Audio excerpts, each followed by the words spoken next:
انہوں نے ہمیں کہا تھا کہ آپ 1 ہفتے بعد آ کر بچہ لے جائیں۔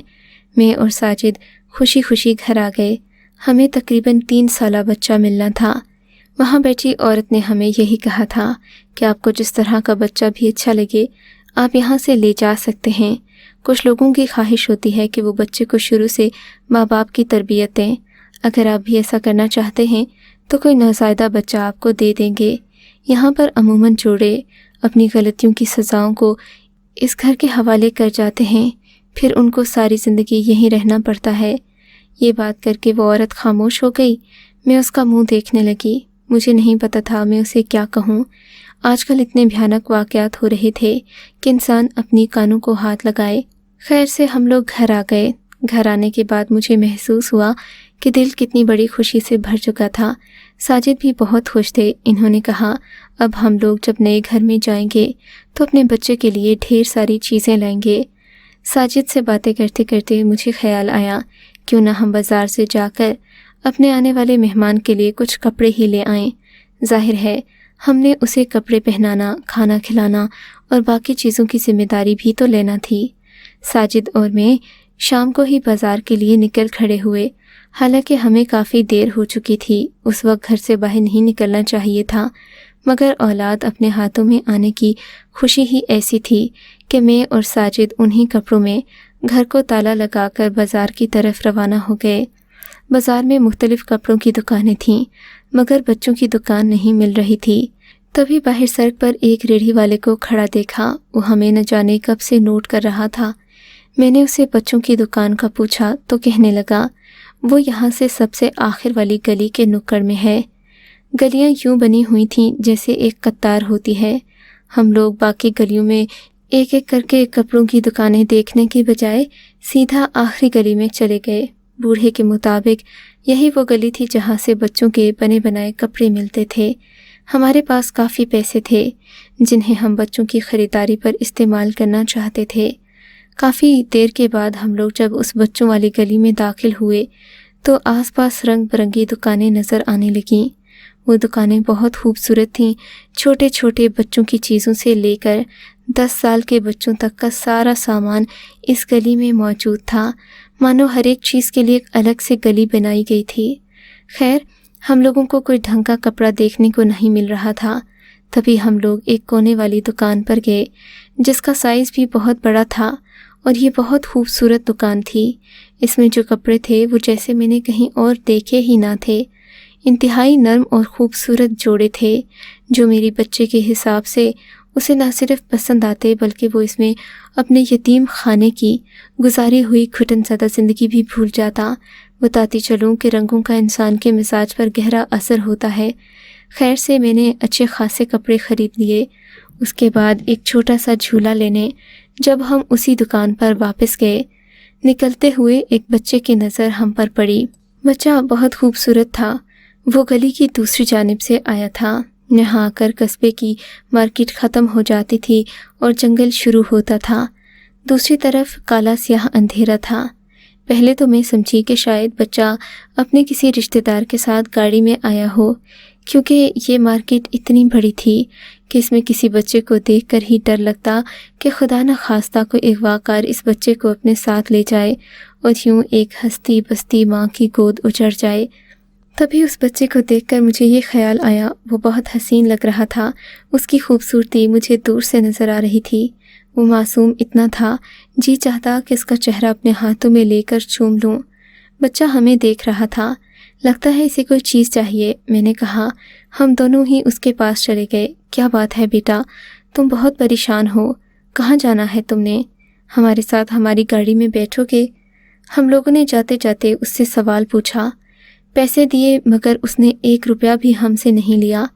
ہم لوگ پریشان ہو گئے کہ آخر یہ بچہ چاہتا کیا ہے؟ کہیں کسی اغوا کار گروہ کا کوئی کارندہ تو نہیں جو اپنے پیچھے لے جا کر ہمارے سامان کو اٹھانا چاہتا ہے؟ ہو سکتا ہے کہ وہ کسی چور کے گھر میں ہی لے جائے اور صرف ہمیں یہ بتائے کہ اس کا گھر گم ہو گیا ہے۔ ایسے واقعات عموماً بہت مشہور ہو جاتے تھے اور ان دنوں ایک ایسا ہی واقعہ مشہور تھا جس میں ایک عورت کو ایک بچے نے غلط راستہ بتا کر اپنے گھر لے جانے کی کوشش کی تھی، کیونکہ اس گھر میں بڑے بڑے چور ڈاکو چھپے بیٹھے تھے جن کا واحد مقصد لڑکیوں کا شکار کرنا تھا۔ ایسے میں وہ بچے کو محض ہتھیار کے طور پر استعمال کرتے۔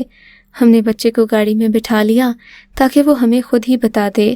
اگر زیادہ ویران راستے کا بتایا تو ہم اس طرف نہیں جائیں گے بلکہ کسی کونے پر اتار کر آگے چلے جائیں گے۔ مگر وہ بچہ بالکل خاموش تھا، اس نے کوئی بات نہیں کی، یہاں تک کہ شوہر کافی آگے تک آ گئے۔ بیٹے تمہارا گھر کہاں ہے؟ میں نے دوبارہ اس سے پوچھا تو وہ میرے گلے سے لپٹ کر رونے لگا۔ میرا کوئی گھر نہیں ہے باجی، میں اس دنیا میں اکیلا رہتا ہوں، آپ مجھے اپنے گھر کا نوکر رکھ لیجئے۔ میں اب باہر لوگوں کی جھڑکیاں کھا کھا کر تنگ آ چکا ہوں، اب دونوں مجھے بہت مہربان لگے، اسی لیے میں آپ کے ساتھ آ گیا ہوں۔ اس بچے نے کہا تو ہم دونوں ہی حیران رہ گئے۔ مجھے لگتا ہے یہ بڑا ہو کر بہت اچھا بیٹا بنے گا، میں نے اپنے میاں سے کہا تو بولے ہاں بچپن میں تو سبھی اچھے ہوتے ہیں، مگر میں جانتی تھی کہ بچپن میں سب اچھے نہیں ہوتے۔ وہ بچہ بچپن سے ہی اتنا ذمہ دار اور احساس کرنے والا تھا، بڑا ہو کر یقیناً اس نے ایک نیک انسان بننا تھا۔ میں نے دل میں سوچا، اپنے شوہر سے کہا کہ ہم اسے گھر لے چلتے ہیں۔ ہم نے جو بچہ گود لینے کے لیے منصوبہ بنایا تھا اس کو وہیں دفن کرتے ہیں۔ کم از کم اس بچے نے اپنے خاندان کے بارے میں ہمیں سچ تو بتایا کہ اس کی ماں گھروں گھروں میں کام کرتی ہے جبکہ اس کا باپ بھی نشہ کرتا ہے۔